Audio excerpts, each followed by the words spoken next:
It's been a long time since I played Helldivers 2. At least it had been. I played it a bunch at launch, maybe 20 hours or so, but I never really got back around to picking it up again.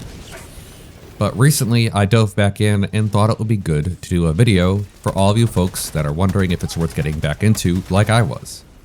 So in this video I'll cover things like what's changed since I left, what new content has been added, and how it stands up in the current extraction shooter focused world that can be super stressful. Plus, I'll touch on the good, the bad, and the ugly. Let's start off with the good.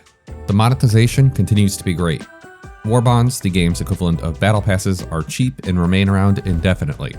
You can log in right now and buy the first ever one released post-launch and pick up that gear for yourself. It's worth noting that all battle passes beyond the one at launch only contain 300 super credits, unlike the initial free one which has 750. But that 750 is more than enough to get you another free battle pass by the time you complete the first one.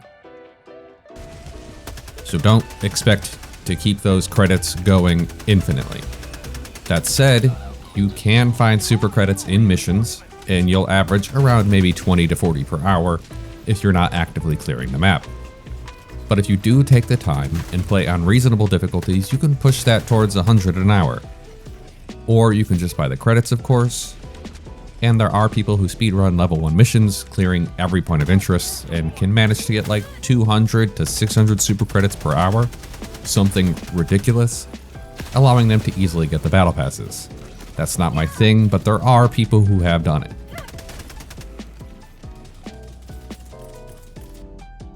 And since there are now 22 war bonds in total, and each comes with new weapons and new armor, there's a ton of things to do.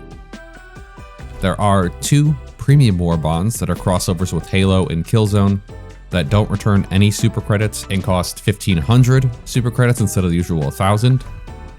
And look, the monetization stuff is just the surface. The thing that actually got me to stay this time is still coming up. And if you've been away as long as I have, I think it'll do the same for you. But if you're new and don't know where to start, a lot of players recommend Democratic Detonation and Cutting Edge as the best picks. The former has the Eruptor and Thermite grenades, while the latter has the Sickle, which is one of the most consistent primary weapons in the game. Coming back to such a huge backlog of content to progress through genuinely feels great. It's like everything I wanted Destiny to be back in the day, before they started constantly removing content and passes and doubling down on FOMO. Oh, and as a note, if you're a returning player, you'll likely log into 250 free medals from the community completing missions. That's the cap, so you're not going to get like a million for free from the past few years, but it's enough to finish a third of the first battle pass right away.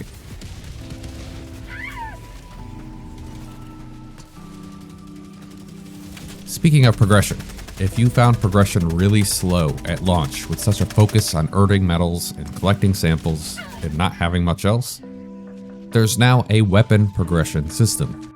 Each weapon can be leveled up 25 times, and along the way you'll unlock attachments and camos to customize it to your liking. This includes things like grips for better recoil, flashlights to handle dark environments, extended mags, and custom sights. There's a lot there. It's really a game changer because now on top of unlocking everything, I also find myself wanting to max out the level of every weapon, no matter how bad it might be.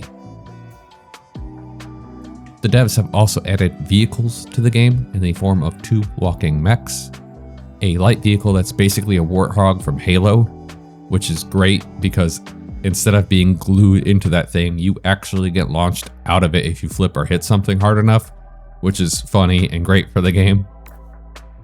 And, well, there's also a tank now. A lot of these are locked behind level 25, so if you aren't there yet, be prepared to wait a while. But if one of your teammates summons one, you can feel free to use it. One of the things I liked the most was seeing the sheer number of stratagems they've added. There's all kinds of new weapons, from powerful laser cannons to air detonating rocket launchers. There's been a huge expansion of existing things like turrets, drones, and mines that now support gas, fire, and EMPs. And there's even some wild things like a black hole teleporter, a jump pack, a jetpack, and a chainsaw sword. By the way, the difference between a jump pack and a jet pack, one just lets you jump far, one lets you hover and shoot. And of course, some of these things are locked behind the battle passes, so you won't be able to get all of them right away. Or really anytime soon unless you spend some cash. But it's super cool to see the variety of things people use, and I can't wait to get my hands on some of them. The last thing I want to mention here is how easy it is to play.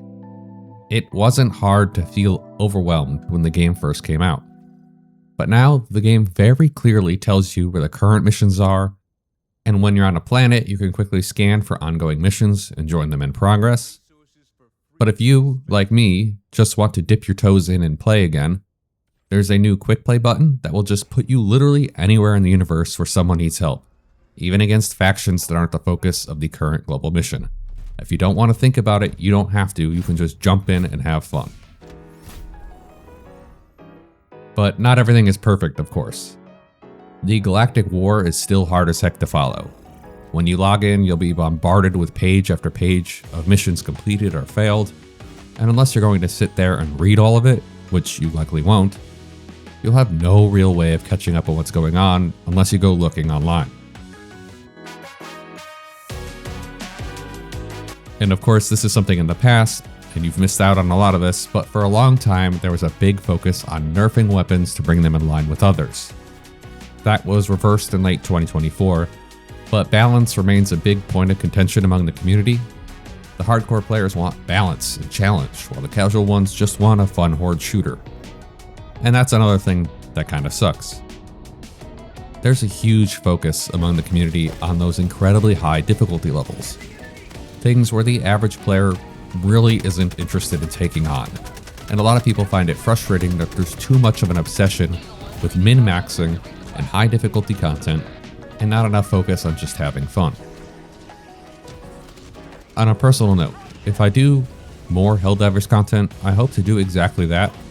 Focus on the fun, so let me know if you're interested. I've been using the starting Liberator since I came back trying to level up to 25, and honestly I've been having a blast with it, even on hard difficulties. Sure, that's not extreme, but like, it's fun. I'm having a good time, and I want to, help teach people who are casual players about what things are good. No focus on min-maxing, just focus on getting something good enough to have fun. And of course, then there's the ugly. Helldivers has a performance problem. I haven't had too many issues on my computer, aside from occasional stuttering. But, to be fair, I only play on the hard difficulties and not the extreme ones. The game runs on Autodesk Stingray, an engine that was discontinued in 2018, and as Arrowhead continues to add complex new features, a lot of players with lower end computers are reporting issues.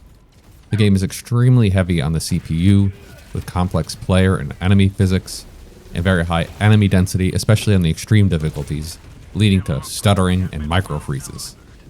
Plus, there's a long-standing complaint among the community about tech debt, like persistent bugs and memory leaks, where performance degrades over your session. And if you're light on storage space, the game has ballooned. It's up to 140 gigabytes in an effort to help mask slow loading times. And those loading times, even on an SSD, are pretty legit. The last thing I'll mention is something that was in the news recently, but while a good portion of the community is just fine and nice, there's a small vocal minority that causes a lot of issues. In short, a player challenged the devs to actually beat a super Helldive. That's a level 10 difficulty mission on one of the most challenging planets. He said he'd donate $1,000 to charity and let the devs choose which charity if they won. He was going to donate it either way. But some in the community didn't like this and ended up doxing him and getting him fired from his job and banned from his workplace so they could distance themselves from all this online drama. It sucks, and normally I probably wouldn't talk about it, but it literally just happened this month, so that's what you're stepping back into if you start playing today.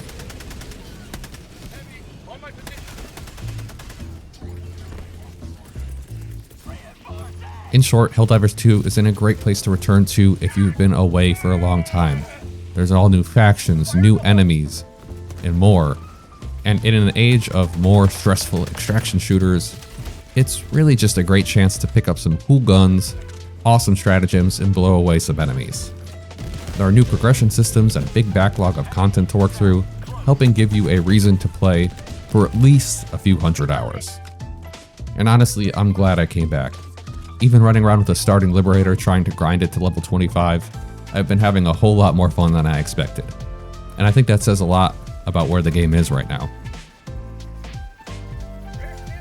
Quick note before I go, checking the stats, about 80% of you watching this aren't subscribed yet. So if you're into chill videos like this, hit subscribe, I'd really appreciate the support. Do you plan on coming back to Helldivers 2? Are you going to keep setting this one out? Let me know. If you want to support the channel, there's a Patreon linked in the description below, or you can do a super chat, a hype, whatever. I would super appreciate it. I'm between jobs at the moment, so any kind of support means a lot. For now though, I think that's it. I'll see you next time.